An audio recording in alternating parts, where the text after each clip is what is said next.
To my channel friendship with physics.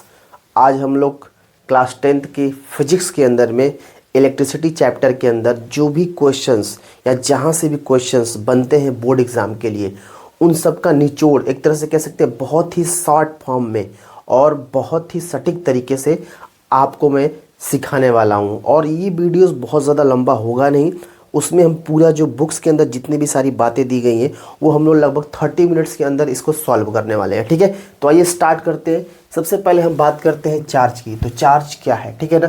तो charge की definition हम बाद में देख लेते हैं। तो चार्ज दो तरीके के होते हैं, टू टाइप्स ऑफ चार्ज। एक पॉजिटिव चार्ज होता है और एक आपका नेगेटिव चार्ज होता है। एसआई यूनिट ऑफ चार्ज की बात करते हैं तो वो कूलम्ब होता है। ठीक है, अगर 1 इलेक्ट्रॉन पे कितना चार्ज होता है तो 1.6 इंटू 10 की पावर -19 होता है। इसमें आता है करंट की बात कर लेते हैं कि करंट होता क्या है। तो rate of flow of charge, जहाँ पर आपका चार्ज फ्लो कर रहा होता उसे हम करंट बोलते हैं। तो I इक्वल टू होता है Q/T, मतलब rate of flow of charge with respect to time बोल सकते हो, क्योंकि यहाँ पर Q क्या है, चार्ज है, किसके रिस्पेक्ट में, टाइम के रिस्पेक्ट में। तो I इक्वल टू Q/T हो जाएगा यहाँ पे।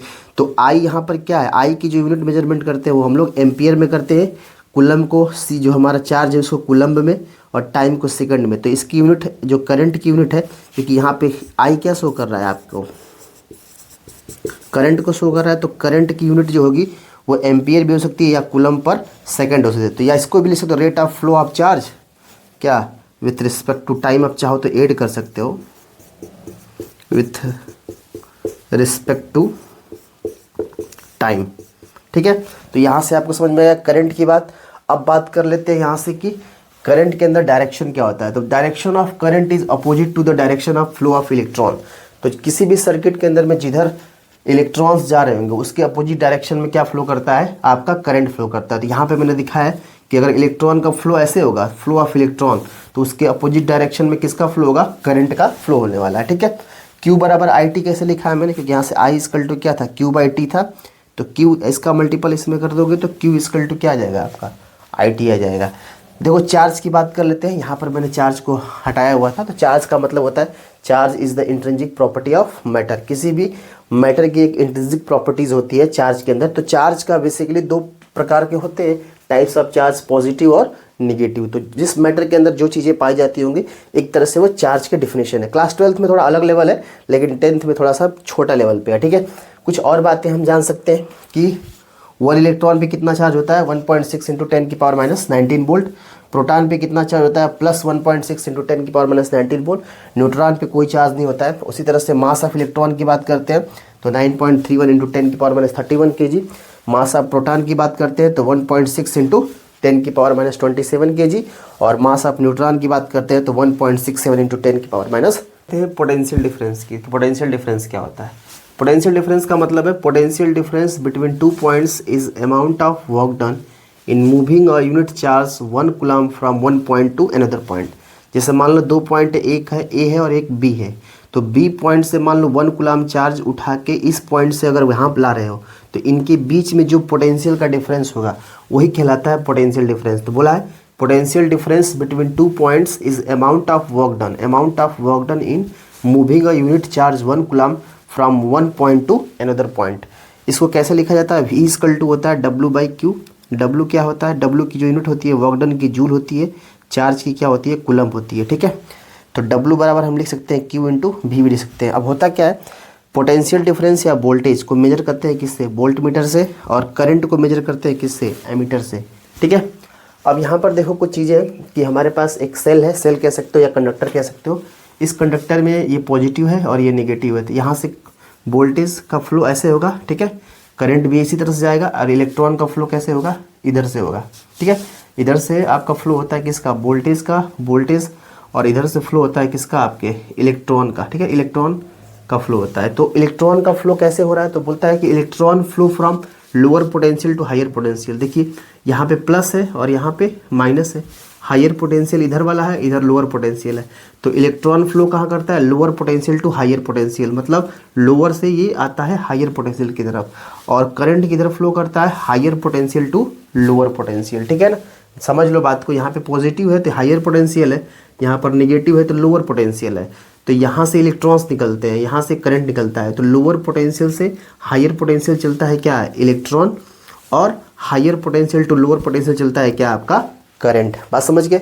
अब जैसे मान लो कि एक 1.5 वोल्ट का एक हमारे पास सेल है, तो इस सेल को अगर हम बैटरी बनाना चाहते हैं तो ऐसे बहुत सारे सेल्स को एक साथ कंबाइंड कर दो सीरीज में, तो वो क्या बन जाएगा आपका बैटरी। रेजिस्टेंस की, तो रेजिस्टेंस क्या है, it resistance the current property,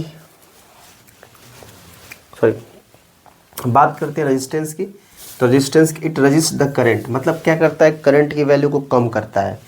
property of the conductor to obstruct the flow of charge, जो करंट या चार्ज को फ्लो करने में रोकता हो, जिससे मतलब रेजिस्टेंस का काम करता है क्या है, जिससे मान लीजिए कहीं 10 एम्पियर करंट फ्लो कर रहा है तो थोड़ा उस करंट को कम करने का काम करता है। जितना रेजिस्टेंस की वैल्यू बढ़ाओगे करंट की वैल्यू उतनी डिक्रीज होती जाएगी।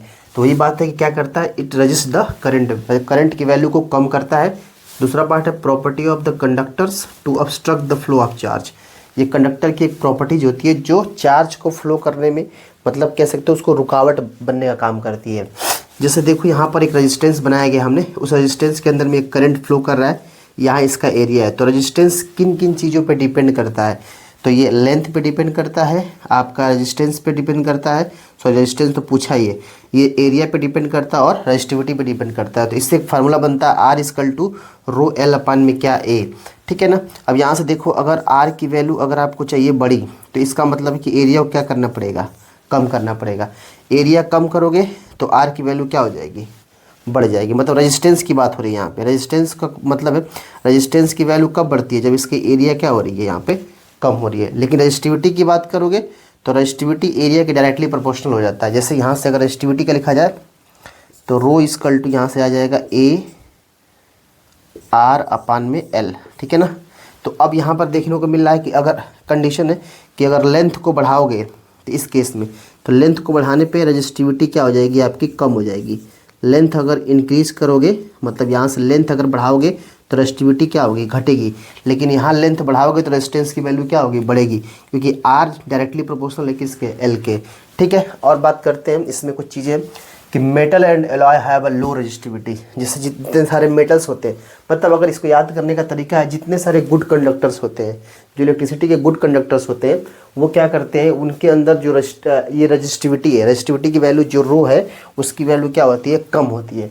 लेकिन जैसे इंसुलेटर हो गया, रबर हो गया, ये क्या है, एक क्या है, ये सब पुअर कंडक्टर्स है। इंसुलेटर एक तरह से कह सकते हो, इनके अंदर इलेक्ट्रिसिटी की मतलब कह सकते हो ये क्या होते हैं, पुअर कंडक्टर होते हैं इलेक्ट्रिसिटी के। तो इसके अंदर जो रेजिस्टिविटी की वैल्यू होगी वो क्या होगी, ज़्यादा होगी। SI unit of resistance, resistance की एसआई यूनिट क्या होती है, ओम होती है, इसको इस तरह से दिखाया जाता है। लेकिन एसआई यूनिट ऑफ रेजिस्टिविटी जो होती है रो की, उसकी होती है ohm metre. Factor on which resistance of the conductor depends, वो बताया था कि आर डिपेंड करता है एल पे, आर डिपेंड करता है एरिया पे, उसके मटेरियल पे भी, और साथ ही साथ उसके टेम्परेचर पे। कम्बिनेशन ऑफ रजिस्टर की बात करते हैं। देखिए कम्बिनेशन ऑफ रजिस्टर में दो तरह का कंडीशन होता है, जब रजिस्टर सीरीज में हो या रजिस्टर जब आपका क्या हो, पैरेलल में हो। तो सीरीज में जब आपका रजिस्टर होगा तो उस केस में करंट की जो वैल्यू होती है वो हर जगह के लिए सेम होती है, और जो वोल्टेज होता है वो हर जगह क्या होता है, डिफरेंट होता है। जैसे मान लीजिए सीरीज में हम कैसे करते हैं किसी रजिस्टर को, तो सीरीज में रजिस्टर जो इस तरह से लगता है सीरीज वे में, R1 R2 R3 और R4 ऐसे लगा दीजिए। ये करंट जो आपका रजिस्टर है वो सीरीज में हो जाएगा।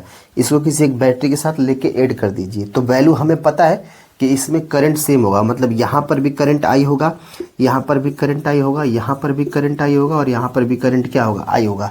लेकिन वोल्टेज सबका अलग अलग होगा। यहाँ पर V1 होगा, यहाँ पर V2 होगा, यहाँ पर V3 होगा, और यहाँ पर क्या होगा, V4 होगा। तो ओम्स लॉ के अकॉर्डिंग फार्मूला क्या होता है, V इक्वल टू होता है IR। तो अगर मैं यहाँ पे लिखूँ तो V1 इक्वल टू IR1, क्योंकि I हर जगह सेम है, V2 equal to IR2, V3 equal to IR3, और V4 इक्वल टू कितना हो जाएगा, IR4 हो जाएगा। क्योंकि अब वोल्टेज डिफरेंट है, तो V equal to V1 plus V2 plus V3 plus V4। ऐसा क्यों हुआ, क्योंकि आपने यहाँ से वोल्टेज भी अप्लाई किया और यही वोल्टेज हर जगह जाकर डिवाइड हो गया है। तो इसका जितना वोल्टेज होगा इनके सम के ही तो बराबर होगा। तो V equal to V1 plus V2 plus V3 plus कितना हो जाएगा, V4 हो जाएगा। V की वैल्यू IR, V1 की वैल्यू यहाँ से, V2 की ये, V3 की ये, V4 की ये, ऐसे रख दिया। हर जगह देखो I कॉमन है, I बाहर निकालो, I से I कट जाएगा, तो R इक्विवेलेंट कितना आ जाएगा, R1 plus R2 plus R3 plus R4। तो ये कंडीशन किसकी हो गई, जब रजिस्टर क्या लगा हो, सीरीज में लगा हो, ठीक है। नेक्स्ट पैरेलल कॉम्बिनेशन की बात करते हैं कि पैरेलल कॉम्बिनेशन क्या होता है।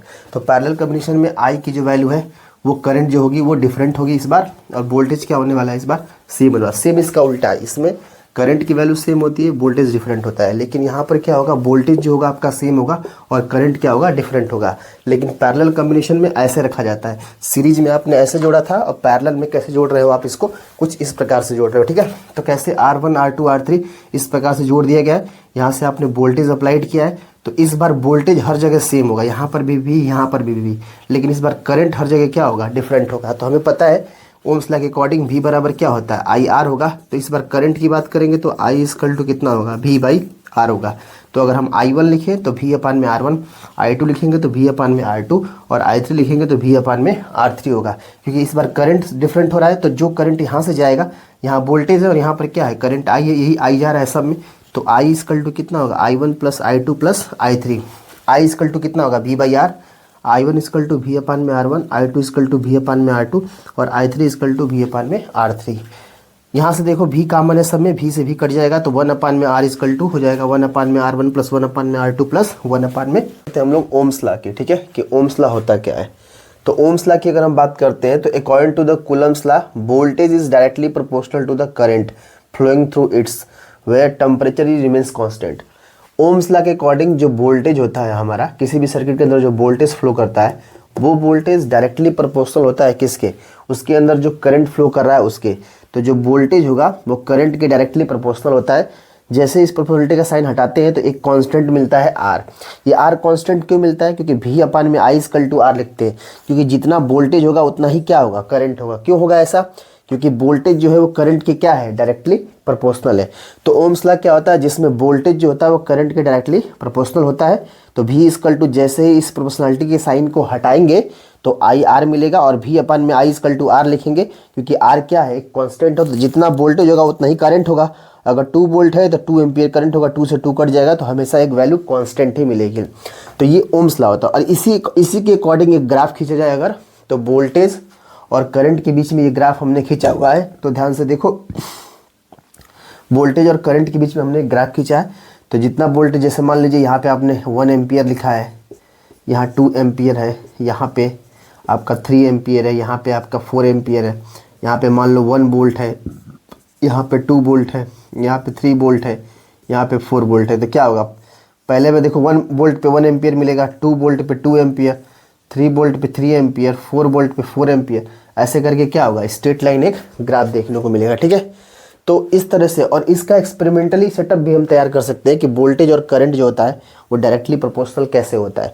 तो उस एक्सपेरिमेंटल सेटअप के लिए हम क्या करते हैं, सबसे पहले बैटरी लेते हैं, एक बैटरी लगा दिया, एक की लगा दिया। की में क्या होता है, की को अगर इसके अंदर अगर शंट लगा दोगे, कोई पॉइंट लगा दोगे तो ये प्लग की हो जाता है, मतलब प्लग ऑन हो जाता है, और निकाल देते तो ऑफ रहता है।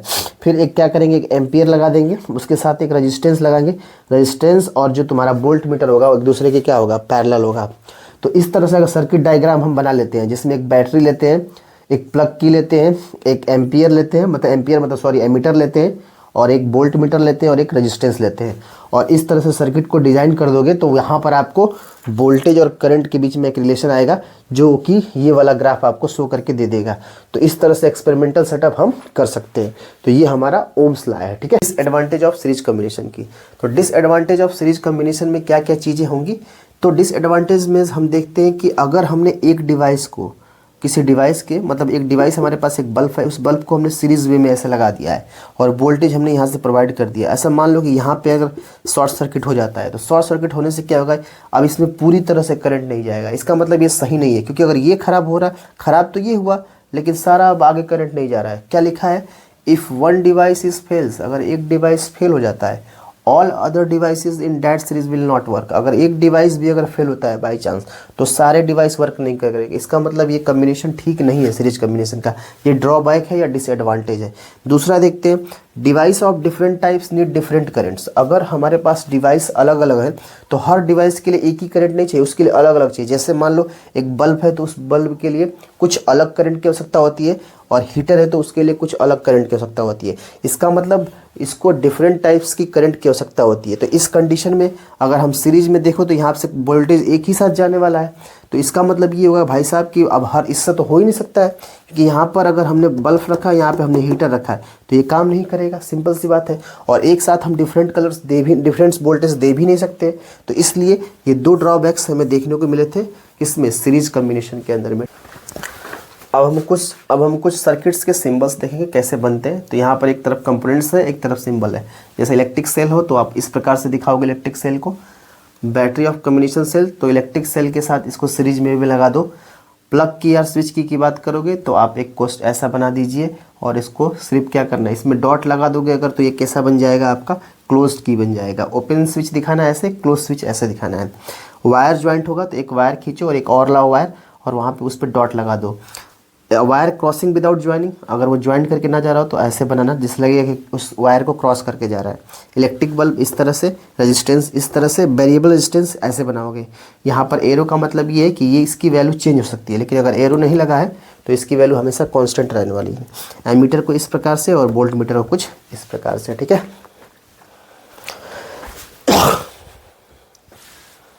हम लोग क्या नेक्स्ट इलेक्ट्रिक पावर की बात करते हैं। तो rate at which electric energy is consumed, मतलब जहाँ पर आपको इलेक्ट्रिक एनर्जी जो होती है वो कंज्यूम होती है, एक प्रकार से वो इलेक्ट्रिक पावर होता है। P इक्वल टू वी आई लिखते हैं हम लोग। P पावर है, V वोल्टेज है, I जो है आपका करंट है। पावर को वाट में मेजरमेंट करते हैं, वोल्टेज को वोल्ट में, और I करंट को एम्पियर में। P equal to I square R भी लिख सकते हैं। वो कैसे, क्योंकि P बराबर वी आई लिखा है हमने यहाँ से, और V की वैल्यू क्या होती है, आई आर। तो यहाँ पर अगर V की जगह आई आर रखोगे तो I इंटू आई कितना हो जाएगा, आई स्क्वायर, और बच जाएगा क्या आपका आर। P को V स्क्वायर वी आर लिखा जाता है, वो कैसे, क्योंकि I इक्वल टू क्या होता है, V बाई आर, क्योंकि V बराबर आई आर होता है तो I इक्वल टू कितना होगा, V बाई आर होगा। तो आई स्क्वायर करोगे इसको तो V स्क्वायर अपन में आर स्क्वायर हो जाएगा। तो वैल्यू रख दो P बराबर आई स्क्वायर की जगह पे। P बराबर आई स्क्वायर मतलब V स्क्वायर अपन में आर स्क्वायर, और इसकी जगह पे आर से आर कट जाएगा तो V स्क्वायर अपन में आर आ जाएगा P की वैल्यू, ठीक है। तो कैसे लिखा वो भी मैंने यहाँ पे बता दिया। इलेक्ट्रिक एनर्जी की बात करते हैं तो इलेक्ट्रिक एनर्जी क्या होती है, जितने भी सारे इलेक्ट्रिकल कंपोनेंट्स होते हैं उनसे एनर्जी निकलती है। तो सप्लाइड बाई सेल कह सकते हो। तो सेल के द्वारा जो एनर्जी निकलती है वो इलेक्ट्रिक एनर्जी होती है। इसकी यूनिट क्या होती है, जूल में मेजरमेंट करते हैं, लेकिन मैक्सिमम जो मेजरमेंट होता है वो किलोवाट हावर्स में होता है, ठीक है। E बराबर P इंटू टी लिखा था। E जो एनर्जी है, P पावर है, T टाइम है। तो 1 किलोवाट हावर्स में कितना जूल होता है, तो 3.6 इंटू 10⁶ जूल होता है। ये इंपॉर्टेंट है, बहुत बार पूछा हुआ है, ठीक है। ऑफ इलेक्ट्रिक करंट मतलब अगर किसी भी सर्किट में इलेक्ट्रिक करंट फ्लो कर रहा होगा तो जो हम इक्विपमेंट लगा रहे हैं उसके अंदर हीट कैसे प्रोड्यूस हो जा रहा है। तो बात करते हैं कि when an electric current passing through a conductor, किसी भी कंडक्टर के अंदर में अगर हमारा इलेक्ट्रिक करंट अगर पास कर रहा होगा, become hot after some time, जैसे उसमें अगर इलेक्ट्रिक करंट किसी कंडक्टर में फ्लो कर रहा होगा तो आफ्टर सम टाइम क्या होने वाला है, कुछ समय बाद वो जो हम इक्विपमेंट की बात करने वाले हैं वो हीट हो जाता है, मतलब गर्म हो जाता है। This is called heating effect of electric current. इसी को बोला जाता है क्या, heating effect of electric current. जैसे मान लो कि हम अगर कोई भी कंडक्टर लेते हैं, उस करंट कंडक्टर के अंदर इलेक्ट्रिसिटी फ्लो अगर हो रही होगी तो आफ्टर सम टाइम जो आपका इक्विपमेंट होगा वो हीट हो जाता है, और इसी हीटिंग इफेक्ट को ही बोला जाता है क्या, heating effect of electric current. क्योंकि यहाँ पे नाम इलेक्ट्रिक करंट इसलिए लग गया है क्योंकि इलेक्ट्रिक करंट की वजह से ही क्या प्रोड्यूस हो रहा है, हीट प्रोड्यूस हो रहा है, इसीलिए हीटिंग इफेक्ट ऑफ क्या नाम रखा है, इलेक्ट्रिक करंट नाम रखा है। एग्जाम्पल में देखो, bulb, toaster, mobile phone, fan, मतलब होना क्या कि अगर बल्ब को बात करो, बल्ब जला दीजिए अगर, तो बल्ब जलेगा तो after some time bulb heat हो जाता है। टोस्टर की बात करो, टोस्टर क्या होता है, जैसे टोस्ट निकलता है तो उसके अंदर क्या होता है, उसको बार बार यूज करिए, यूज करने के बाद देखोगे, टच करोगे तो हीट हो जाता है। फिर मोबाइल फोन देख लीजिए, मोबाइल फोन को कुछ देर तक चलाइए ज्यादातर, आफ्टर सम टाइम वो भी क्या हो जाएगा, हीट हो जाएगा। या चार्ज में लगा दो तो भी मोबाइल फोन थोड़ी बहुत क्या होती है, हीट हो जाती है। फैन की बात करो, फैन चला दो इलेक्ट्रिक करंट के अंदर में तो फैन भी क्या हो जाएगा, वो आपका हीट हो जाएगा। नेक्स्ट है Joule's law of heating. Joule's देखिए, ये बहुत बड़ा सिलेबस है जूल्स लॉ ऑफ हीटिंग का, लेकिन क्लास 10th के अकॉर्डिंग ये बहुत छोटा है। जैसे इसमें क्या होता है, जो आपका H है ना, H मतलब एनर्जी, वो डायरेक्टली प्रोपोर्शनल होता है करंट के स्क्वायर के। H जो है वो डायरेक्टली प्रोपोर्शनल होता है रेजिस्टेंस के। H जो है डायरेक्टली प्रोपोर्शनल होता है टाइम के। ओवरऑल क्रिएट करोगे तो H बराबर आई स्क्वायर टी हो जाए। H एक तरह से जूल में है, जूल का अगर कोई भी चीज जूल में अगर यूनिट है उसकी, इसका मतलब सीधी सी बात है कि एनर्जी है। करंट का एम्पियर, रेजिस्टेंस का ओम, टाइम का सेकेंड हो जाएगा। कुछ बात और है, practical application of heating effect of electric current. कुछ एप्लीकेशंस है जैसे इलेक्ट्रिक हीटर, इलेक्ट्रिक आयरन, ये बहुत सारे। बाकी चाहो तो ये भी यूज कर सकते हो, बल्ब, टोस्टर, मोबाइल फोन, ये सब इसके अंदर में आ जाएंगे। ये सब सारे एलॉयज के बने होते हैं। एलॉयज की कुछ खास बात होती है, इनके पास हाई रेजिस्टिविटी होती है, इनके पास हाई मेल्टिंग पॉइंट होती है, और ये ऑक्साइड्स क्या करते हैं, रिलीज नहीं करते हैं। मतलब इलेक्ट्रिक बल्ब की, देखिए इलेक्ट्रिक बल्ब इस तरह से बना सकते हैं हम लोग। इसका इलेक्ट्रिक बल्ब का जो फिलामेंट होता है वो टंगस्टन का बना होता है, जिसकी मेल्टिंग पॉइंट जो होती है बहुत ज़्यादा होती है। मेल्टिंग पॉइंट ज़्यादा होने का मतलब ये है कि जो इसका फिलामेंट है बल्ब का, उसको बहुत ज़्यादा करंट देंगे तभी जाके ये पिघलेगा, जल्दी ख़राब होने के चांसेस कम रहते हैं क्योंकि मेल्टिंग पॉइंट बहुत ज़्यादा है। Filament is heated and it emit light. जैसे ही फिलामेंट, ये टंगस्टन जो है हमारा फिलामेंट जो है वो हीट होता है, हीट होने के बाद क्या इमिट करता है, लाइट इमिट करता है। Most of the energy consume appear as the heat and only small part as a light. मतलब कहने का मतलब है बहुत सारा जो करंट जो देते हैं हम इस टंगस्टन को, वो हीट के फॉर्म में क्या होती है, कंज्यूम हो जाती है, और थोड़ा बहुत पार्ट जो होता है वो हमें लाइट के फॉर्म में मिलता है। क्यों ऐसा होता है, क्योंकि tungsten has a very high melting point, क्योंकि वो बहुत ज़्यादा करंट उसको चाहिए उसको मेल्ट होने के लिए, या उसको मतलब कह सकते हो कि हीट होने के लिए। तो बहुत ज़्यादा हीट होने के लिए करंट उसको आता है तो वो कंज्यूम कर लेता है, और कुछ पार्ट से करंट क्या करता है, वो बाहर करता है, मतलब लाइट के फॉर्म में हमें देता है। यहाँ पर देखा जाए तो electric fuse and safety device. Electric fuse क्या होता है, इलेक्ट्रिक फ्यूज को हम लोग दूसरा नाम देते हैं सेफ्टी डिवाइस का भी। क्या है, use to prevent short circuit. ये हमें शॉर्ट सर्किट में, किसी भी सर्किट के अंदर में शॉर्ट सर्किट होने से बचाता है। क्या होता है, जैसे कि मान लीजिए कि अगर जो फ्यूज़ अगर हम बीच में लगा देते हैं और बहुत ज़्यादा करंट अगर प्रोड्यूस होने लग जाए, कहीं से आ जाए, तो फ्यूज़ क्या होता है, उड़ जाता है, जिससे आगे की सर्किट जो होती है वो बच जाती है। क्या लिखता है, लो मेल्टिंग पॉइंट, इसके पास इसका मेल्टिंग पॉइंट बहुत कम होता है। And stop the flow of current when high current passes. क्या करता है, करंट को रोक देता है जैसे ही हाई करंट इसके अंदर पास होने लगता है। फ्यूज वायर जो बने होते हैं एलॉय के, जैसे एलॉय में किसके, एल्युमिनियम के, कॉपर के, लीड के और आयरन के। ठीक है, अब बात करते हैं फ्यूज़ वायर में कुछ और चीज़ें। फ्यूज़ वायर के पास हाई रेजिस्टिविटी होती है, इनकी रेजिस्टेंस की वैल्यू ज़्यादा होती है। हीट प्रोड्यूस होता है, टेम्परेचर की वजह से हीट आता है, टेम्परेचर आता है, फिर ये मेल्ट होता है। जैसे करंट सर्किट के अंदर आएगी तो हीट प्रोड्यूस होगा, हीट से टेम्परेचर जनरेट होगा, और टेम्परेचर से जो वायर होता है वो मेल्ट होता है, क्योंकि इसकी मेल्टिंग पॉइंट बहुत ही क्या होती है, लो होती है। कैसे देखो, रेटिंग ऑफ फ्यूज वायर कैसे करते हैं, जैसे फ्यूज वायर का रेटिंग कैसे होता है, तो हमारे पास एक फ्यूज है जो कि 5 एम्पियर पे 5 एम्पियर पे मेल्ट हो जाएगा। तो हम क्या करेंगे, जो भी हम लोग इक्विपमेंट लगाएंगे इसके आगे, वो 5 एम्पियर से कम ही लगाएंगे। जैसे मान लो हम 5 एम्पियर का लगाते हैं, तब यहाँ से करंट जाएगा 4.5 एम्पियर का जो भी जाए, तो उसका मतलब है कि ये चल जाएगा। लेकिन 5 एम्पियर से जैसे ज़्यादा करंट होगा, ये क्या हो जाएगा, ये फ्यूज कट जाएगा, जिससे आगे का इक्विपमेंट क्या हो जाएगा, हमारा बच जाएगा।